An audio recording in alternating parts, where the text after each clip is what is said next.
Egaan boqonnaa muraasa fudhannee walitti deebineerraa turtiin keessan ammas ABC Medical FIB TV waliin haa ta'u isiniin jecha Dr. Sooraan Baqqalaas nu wajjin jira. Dr. Egaa waa'ee Afrikaa muraasa kaasnee turree Afrikaa keessatti keeziin kun babal'ataa akka inni jiru haalli jireenya Afrikaa gaafa laallu baay'ee rakkisaa akka inni ta'e walitti siqnee jiraachuun keenya ruumii kaaree shan ja'an taane keessa namni 6-7 walii wajjin jiraachuunsaa akkasumas immoo lafa kaaree 1,000 hin taane keessatti namoonni kumni baay'een walii wajjin jiraachuun riiskii guddaa akka inni ta'e akkasumas baasii siistemii akkaataa tiraanspoort siistemii keenya geejibaa keenya gaafa laallu namoonni baay'een walitti cuukkamanii deemuun baay'ee rakkina guddaa akka inni ta'e ilaalleerra akka riisk faaktarii tokkootti. Egaa Afrikaa keessa immoo keeziin kun babal'ataa akka inni jiru daataan jiru ni argisiisa. Contact tracing kan jennu baay'ee barbaachisaa akka inni ta'edha. Wantoonni nuti ilaalle kan nutti mul'isan.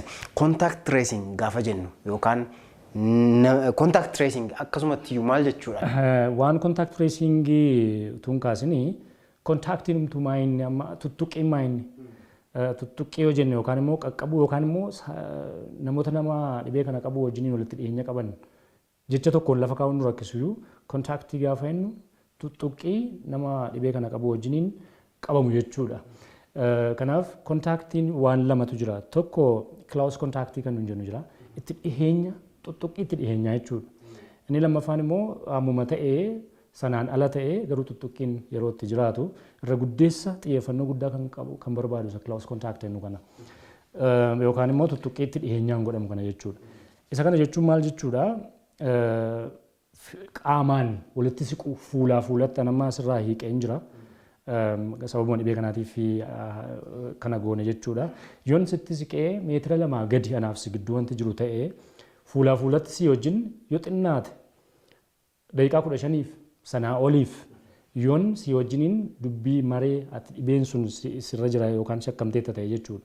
Yoo jiraate kun close contact keessaa tokko jechuudha yookaan immoo meetira 2 gadiif daqiiqaa 15 oliif walitti siqnee ta'ee close contact jedhamna jechuudha. Close contact jedhama. Tokko kana lammaffaan close contactiin fakkeenyaaf ogeessi fayyaa namoota dhibee kanaan shakkamanii jiran yookaan immoo dhibee kanaan mirkanaa'anii jiran yeroo wal'aanu waan isa ittisu dhibee kun akka isaatti hin dabarreef isa ittisu yoon godhanne ta'ee ammas namichi kun yookaan immoo ogeessi kun tuttuqqiitti dhiyeenyaa qaba jechuudha. Inni sadaffaan maatiin mana tokko keessa jiraatan keessaa namni dhibee kanaan shakkamu yookaan dhibee kanaan mirkanaa'e mana kee yoo jiraate jiraachuu hin qabu yoo mirkanaa'e lafinni jiraachuu qabu dhaabbata fayyaadha. Yoo shakkame garuu jiraachuu mala adda baafamee mana sana kee akkaataatti jiraatu of eeggannoon barbaachisu jira waan ta'eef jechuudha. Kanaaf kun close contactii kan biraati. Inni biraan haalota amma fakkeenyaaf iddoo cufamaa ta'e keessa amma nuun kutaa kana banaa keessa kan nuti teenyee dubbachaa jiru kutaan kun cufaatu ta'e sa'aatii 2 ol namoonni addana keessa jiru sa'aatii 2 ol yoo walii wajjin turre nu keessaa namni tokko dhibee kanaan shakkame yookaan dhibee kana qabaate kun arfan isaanii itti dhiyeenyaan tuttuqqii qabaa jechuudha namni dhibee kana qabu wajjiniin iddoowwan amma eerre kana keessa jiru jechuudha. Tokko kana inni lammaffaan kanaan ala kan ta'an eeruu irra deddeebi'uu nu barbaachisu kanaan ala kan ta'an immoo warra ramaddii kan biraa qabanidha jechuudha. Isaan casual contact ennaa afaan oromootiin xiqqoo nu rakkisa waan jechuun kana kontaaktii kan jedhamu. Chaayinaan garee 1,800 nama 5 qabu ijaarte magaalaa Wuhaaniin qofa keessatti. Gareen kun maal godhu contact tracer tiimiidha. Garee tuttuqqii namoota tuttuqqii qaban kanaa hordofanii faana dhahanii namoota kana adda baasan jechuudha. Namoonni kun namoota muraasa miti. Namoota miliyoona 11 kana caalmaanatti hin fakkaatu namoonni magaalattii sana keessa jiraatan. Maal gochuudhaaf namoota saaxilama yookaan tuttuqqii kana qaban adda baasuudhaaf irratti hojjetan. Maaliif barbaachisaa sana adda baasuun? Itti fufiinsi darbii dhibee kanaa yookaan immoo namaa namatti darbuu dhibee kanaa akka inni dhaabbatuufi. Kanaaf amma Chaayinaan booddana keessa gara jalqabaa ol ka'aa dhufee booddana keessa kan isaan akka salphaatti to'achuu danda'an tokko isa kana iccitinsa. Sababoonni kan biraan jiraachuu danda'u. Kooriyaan kibbaas waan wal fakkaataadha kan isheen hojjette. Ameerikaan cal jedhanii ilaalan gara jalqabaa. Har'ayyuu akkaataa isaaniitti contact tracing hojjechaa jiran rakkina olaanaa qabaa jechuudha. Xiyyeeffannoo isaan achirratti laatan xinnoodha. Namoota saaxilama qabantu hawaasa keessa ture. Kilaasterii amma waan hin jiramni tokko amma WHO yookaan dhaabbanni fayyaa addunyaa waa afur kaa'a. Tokko dhibeen sun hin jiru yoo ta'e yeroo sana rakkoon addaan jiru sarveelaansii moo hojjetta yookaan faana dha'iinsa dhibee hojjetta. Yoo kanaan alaa immoo keeziin xixiqqoon yoo mul'atan sporadikii kan nuyi jennu jechuudha. Keeziin muraasni iddoo daangaa ta'e tokko keessatti yoo mul'atan xiyyeeffannootti laachaa deemta. Zeen kilaastariitti ba'a. Kilaastarii isa amma biyya keenya keessa jirtu jechuudha. Keenyaaf Adaamaa, Duukamni keeziin tokko kan jiru.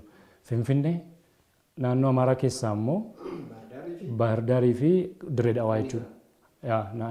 Zooniin hawwii yookaan godinni hawwii jechuudha. Isaan amma kilaastarii.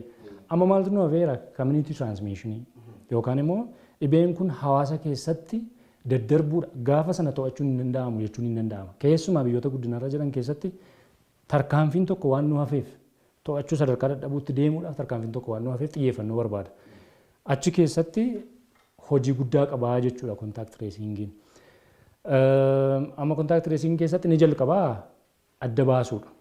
Namni qabame kun eessa jiraataa ture eessa jiru adda baasta. Eenyu wajjin ol argaa ture karaa kamiin deemaa ture geejjiba uummataa moo kan ofiisaa fayyadamaa ture eenyutu isaan faana ture eenyu wajjin wal argee taphatee kana adda baasta jechuudha. Kun contact identification kan nuyi jennu. Mee uummata keenyaaf sirriitti akka galutti diteelii wanta kana keessa galuu dhiisne faayidaamti contact tracing kanaa maaliin eenyuun fayyada?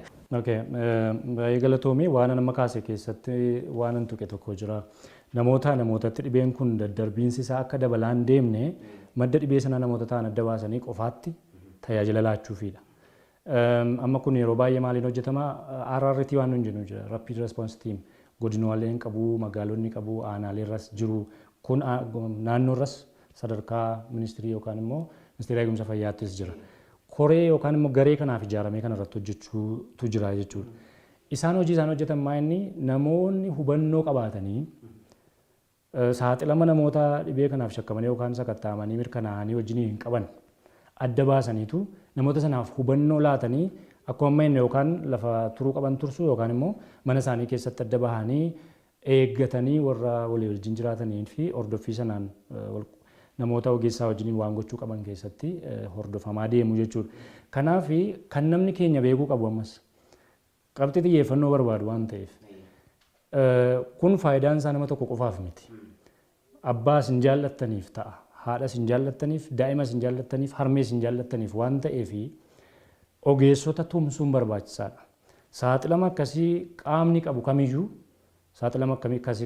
qabu kamiyyuu ogeessa tajaajila kana laatu wajjiniin wal tumsee irratti hojjechuun baay'ee barbaachisaa akka ta'e jala murree ammas kaasuufiin keenya barbaachisaadha. Kanaaf faayidaan isaa abbuma sana mataa isaatiirraa jalqabee hawaasa guutummaatiif akka ta'e uummanni keenya beekuu barbaachisa. Achitti wanti godhamuu qabu tajaajilatu laatama malee wanti addaan jiru. Namoonni keenya akka waan adda bahanii namoonni qubatti qabanii waan akkasii akka fakkaatutti waan yaadaniif yeroo baay'ee waan akka ammatti jalqaba jettee kana keessa galu. Kanaaf sanarraa walaba ta'anii ofii isaaniitti iyyuu danda'amnaan bilbilli jira waan ta'eef bilbila sanaan bilbilanii nama kana wajjin saaxilaman qabaa jedhanii amma sadarkaa beeksisuutti illee deemuudhaaf of qopheessuun isaanii barbaachisa. Contact tracing kana keessatti yookaan immoo namoota tuttuqii qaban adda baasuu kana keessatti gareen lama baay'ee hojii cimaa hojjechuu qaba. Gareen jalqabaa ogeessota. Epidemiologistoota kan jennu narsoota ta'uu danda'u whatever RRT keessatti ramadamanii kan hojjetaa jiran ta'u. Inni lammaffaan immoo namootuma dhuunfaa jiranidha. Kanaaf uummataa fi garee sanarratti hojjetu jira. Gareen sun sirriitti wal argee wal hubatee hojjechuu danda'utu irra jira. Uummatarraa maaltu eegama? Garee sanarraa maaltu eegama?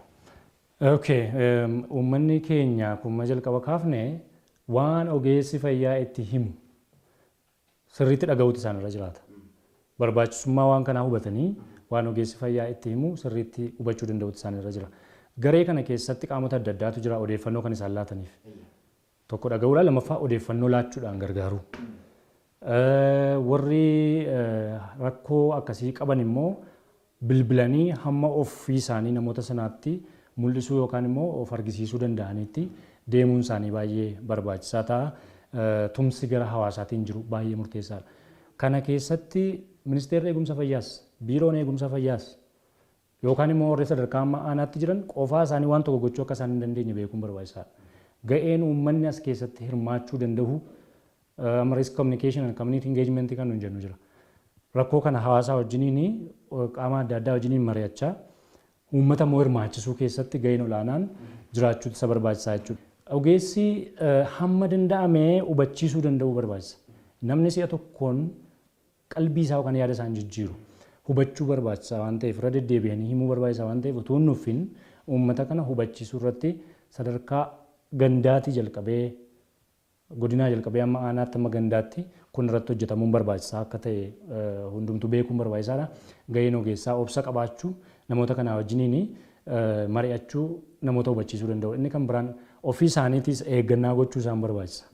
Uummatis akkasuma ogeessis akkuma kana waan yeroo namoota kana barbaadanii argan godhachuu qaban irraanfachuun isaan hin barbaachisu kana bal'inaan ogeessonni beeku. Uummanni keenya immoo namoota shakkii sana qabu jedhamanii yaadan ofirraa fageessanii jibbuutu hin taane yookaan immoo yaaddoo keessa nama sana galchuutu hin taane fageenya isaanii waan akka misila jennee sana eeggachaa namoonni kun ofii isaanii ogeessota kanatti of mul'isuu akka danda'aniif tumsuun isaanii baay'ee barbaachisaadha isa jedhu.